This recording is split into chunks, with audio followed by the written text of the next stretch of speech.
Oi, aqui quem fala é a pastora Melina Figueiredo e nós estamos na nossa oitava aula da série Identidade.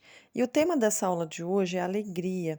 Lembrando que nós estamos dentro do tema o fruto do Espírito. Então, nós estamos aqui no segundo gominho do fruto do Espírito, que é a alegria. E a alegria, ela tem a ver com o estado de satisfação. É um momento de contentamento, é um momento de júbilo, é um momento de prazer. E quantas vezes nós estamos buscando alegria, prazeres em coisas e às vezes a gente até naquele momento a gente até consegue ter um momento de alegria e de prazer, mas depois que passa, às vezes fica como um balão furado, que tinha apenas um ar dentro, era uma coisa inútil, e principalmente quando a nossa alegria ela está pautada no pecado, ela está pautada em coisas erradas, em coisas desse mundo, é uma alegria momentânea, uma alegria passageira. Eu conheço tantas pessoas que têm mansões, casas lindas, veículos, bens materiais, mas às vezes falta alegria dentro do coração da pessoa. Mesmo que seja bênçãos de Deus, mesmo que seja coisas que Deus deu como presente, se a nossa alegria ela está pautada apenas em coisas, ela é uma alegria passageira, é uma alegria apenas momentânea, não é uma alegria verdadeira e sincera. E nessa aula de hoje nós vamos falar um pouquinho sobre como produzir alegria dentro de nós, porque nós entendemos que a nossa alegria ela não pode estar em coisas, mas ela tem que estar dentro de nós. Nós precisamos gerar alegria, produzir alegria dentro de nós. E olha que legal, nesse final de semana passado, nós tivemos na nossa igreja um casal africano, né? Ele é africano mesmo, de Moçambique, e a esposa dele é brasileira, mas eles estão na África, eles estão em Moçambique, fazem um trabalho lindo, um trabalho missionário, são pastores lá, que é o missionário Mário e a sua esposa Joyce. Eles são bênção, muito alegres, muito espontâneos. E ela, na hora que eles começaram o trabalho, começaram o culto, né, que eles tiveram a oportunidade, ela pegou para cantar. E ela cantou uma música africana, né, um louvor africano. E trouxe tanta alegria, tanto regozijo para os nossos corações, que a forma que ela dançava lá na igreja, a forma que ela dançava no altar, era tão lindo, tão gostoso, tão, sabe, trazendo uma alegria, uma sensação de regozijo. E aí ele comentou o seguinte com a gente, né? O missionário Manuel Mário, ele comentou, ele explicou que os africanos, eles têm uma alegria natural, eles têm uma forma de viver a vida com muita alegria. Então, tudo para eles é motivo de festa, tudo é motivo de comemoração, tudo é motivo para fazer banquetes, para comer e para dançar. Aí ele ainda citou assim: pode ser até velório, enterro. Quando a gente perde alguém, mesmo assim, nós temos motivo para nos alegrar, para comer, para confraternizar, para sorrir, para dançar. E aí a gente pensa, meu Deus, de onde eles tiram tanta alegria, né?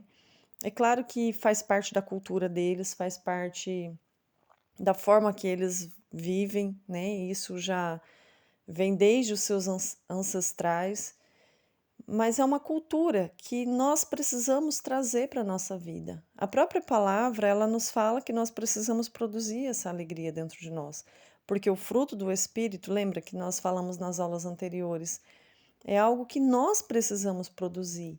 E às vezes você pode estar se perguntando assim, mas como que eu vou produzir alegria na minha vida com tantos problemas? E eu quero compartilhar com você um pouquinho da palavra. Nós vamos ler lá em Neemias, capítulo 8, versículo 10, do 10 ao 11. Não, do versículo 9, que diz assim: Neemias, que era governador, e Esdras, sacerdote e escriba, e os levitas que ensinavam todo o povo lhe disseram: Este dia é consagrado ao Senhor vosso Deus, pelo que não pranteais e nem chorais, porque todo o povo chorava ouvindo as palavras da lei. Disse-lhes mais: Ide, comei carnes gordas, tomai bebidas doces, e enviai porções aos que não têm nada preparado para si. porque este dia é consagrado ao Senhor. Portanto, não vos entristeçais, porque a alegria do Senhor é a nossa força. E os levitas fizeram calar todo o povo, dizendo: Calai-vos, porque este dia é santo, e não estejais contristados. Olha que interessante. Esse texto ele fala sobre logo após a reconstrução das muralhas de Jerusalém, o povo de Israel ele tinha sido levado cativo pela Babilônia, pelos sírios, pelos medo-persas, e esse era o último estágio do período em que eles estavam escravos de outros povos. E quando Deus ele permite que Neemias, como governador naquela época, sendo judeu, né, trabalhasse, né, como ele trabalhou na reconstrução das muralhas, na reconstrução da cidade de Jerusalém, e levar a última remessa de pessoas, né, de judeus que estavam escravos, que estavam cativos, levar de volta para casa. Eles estavam sendo libertos. Esse povo estava voltando às suas origens, voltando à sua cidade, voltando à sua cultura, voltando às suas leis, voltando, restaurando não somente na questão física, mas na questão espiritual. Neemias e Esdras como sacerdote levita e escriba, né?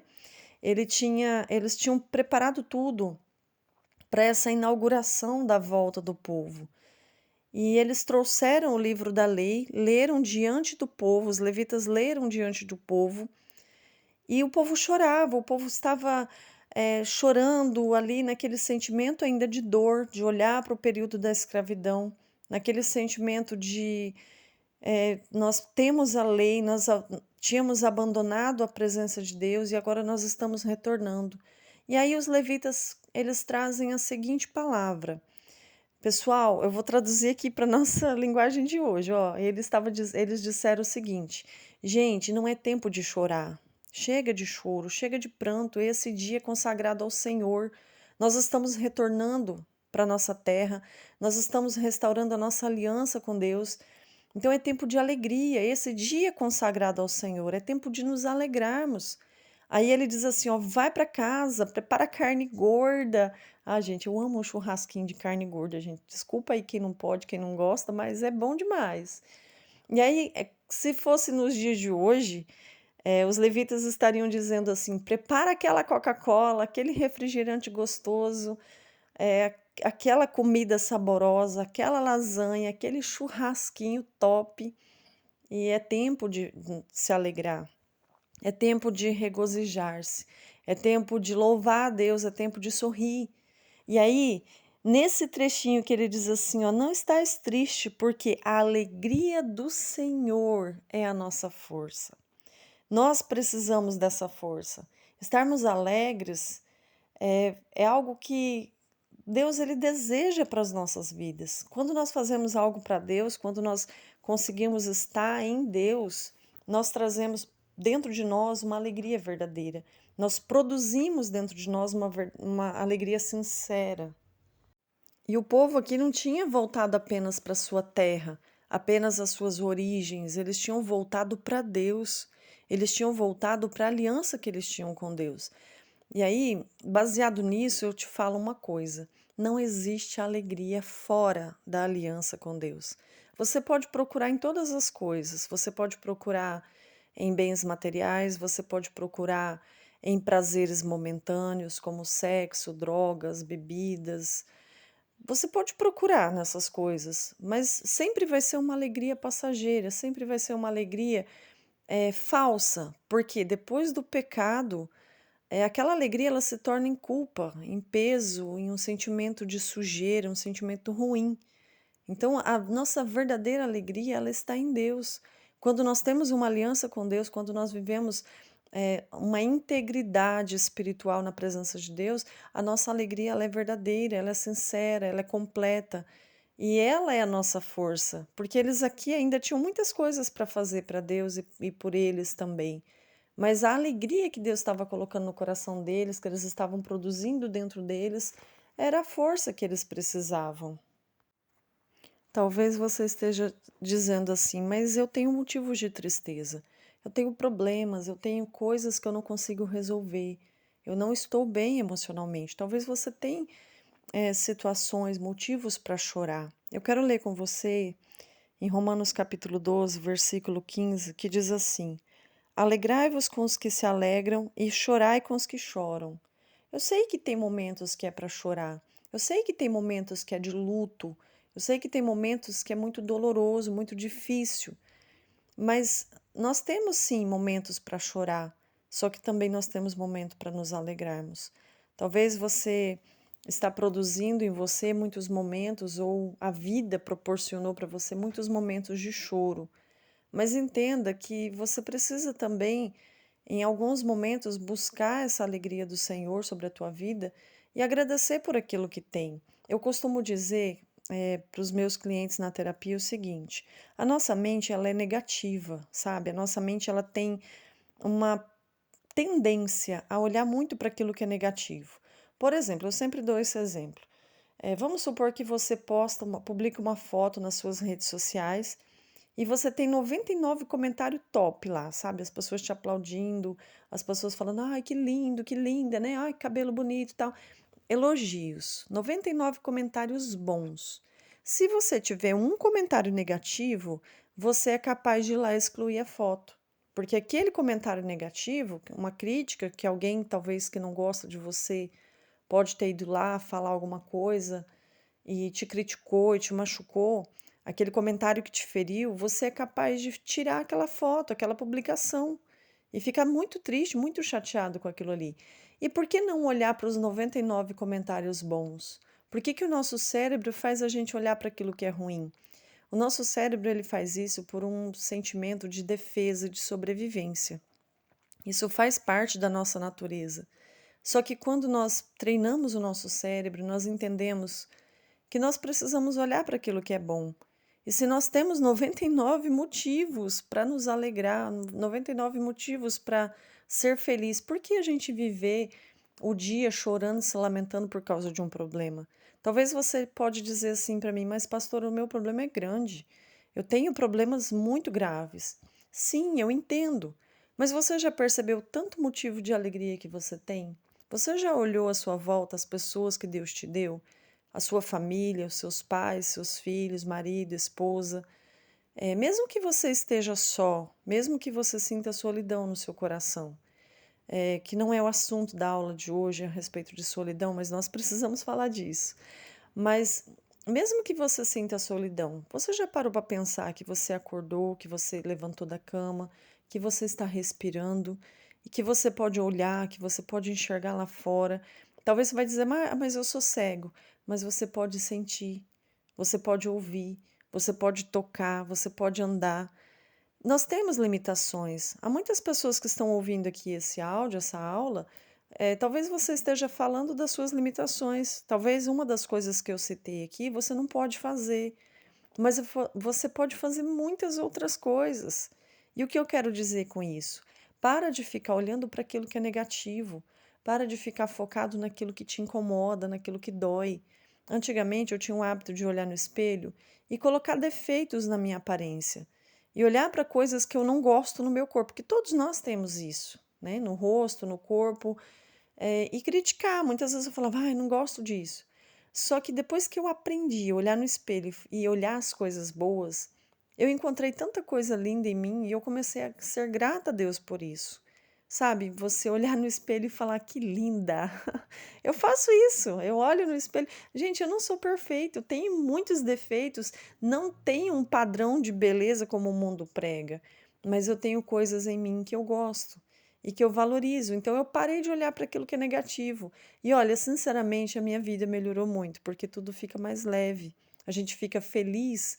E olha que a Bíblia diz assim que um coração alegre formoseia o rosto. Talvez a sua aparência esteja um pouquinho caída por causa do que está dentro do teu coração. Se você conseguir melhorar o que tem dentro de você, naturalmente você vai ver que a tua aparência vai melhorar.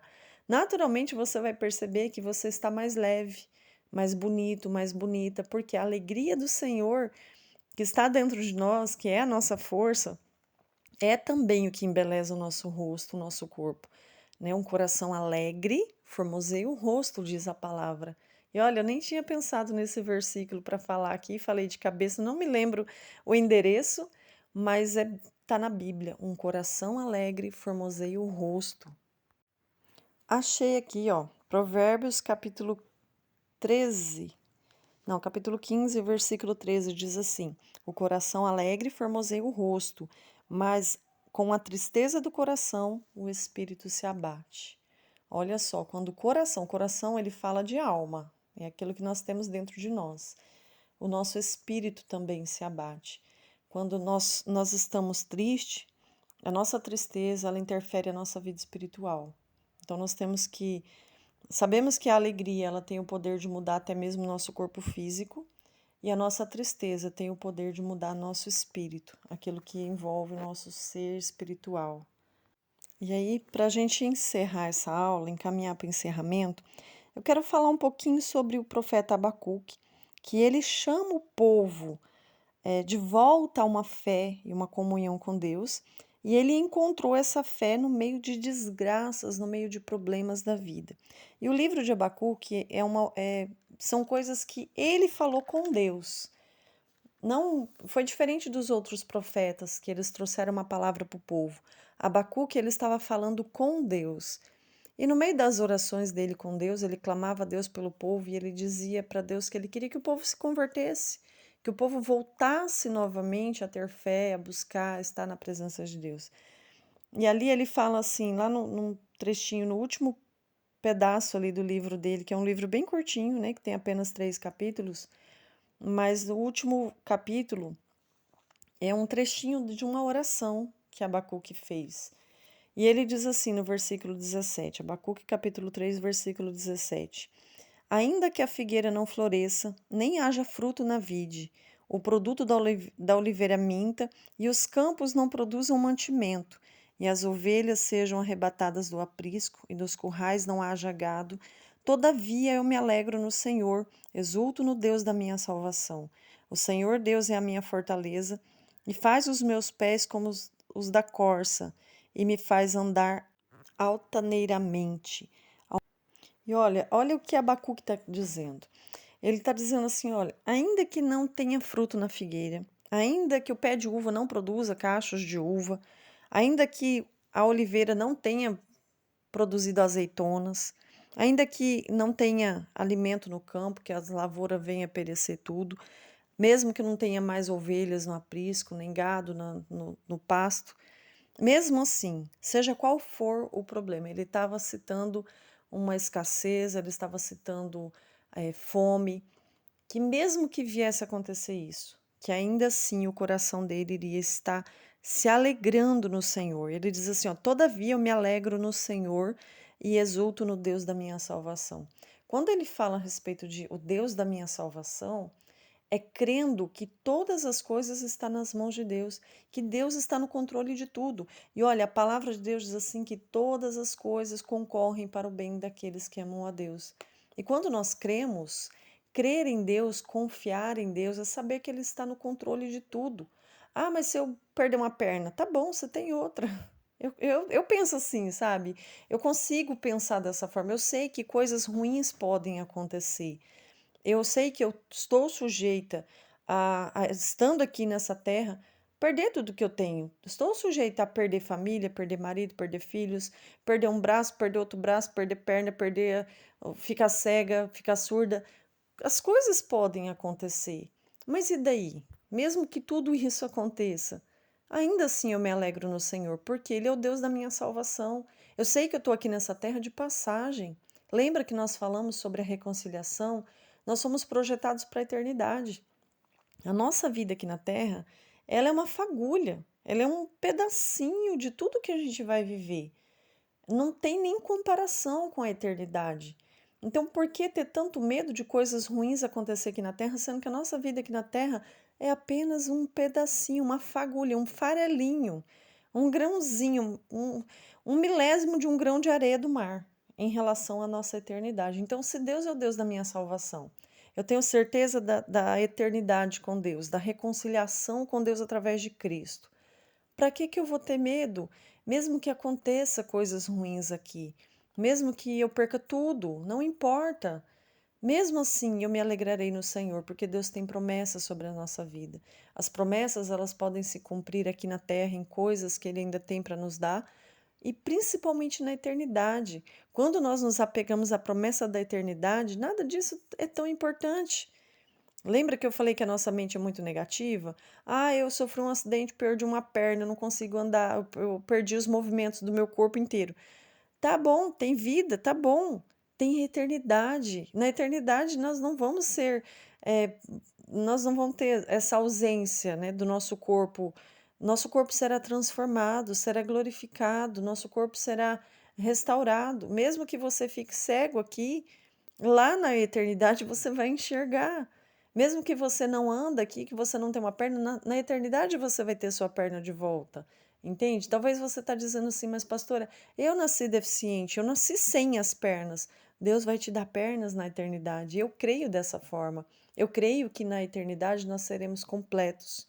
Não haverá necessidade de usar óculos, né? Eu sou bem míope, eu preciso muito usar óculos, e eu creio que na eternidade eu não vou precisar disso, desse aparato, né, que a gente tem que pôr no rosto.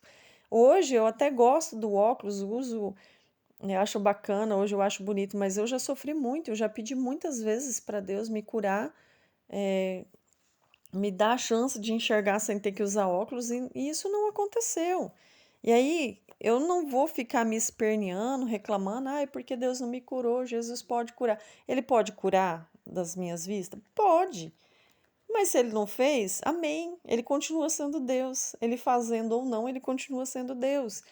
E eu aprendi a olhar para aquilo que é bom. Eu aprendi a olhar que se eu tenho oportunidade de ir lá numa ótica fazer um óculos, amém, estou feliz por isso. Glória a Deus por isso. Então, alegra o teu coração, saiba olhar para o positivo, reconheça em Deus as coisas maravilhosas que tem para acontecer na tua vida, as coisas que estão acontecendo à sua volta, que você possa gerar dentro de você uma alegria verdadeira e sincera, e é com a presença de Deus. Amém? Que Deus te abençoe e até a próxima aula.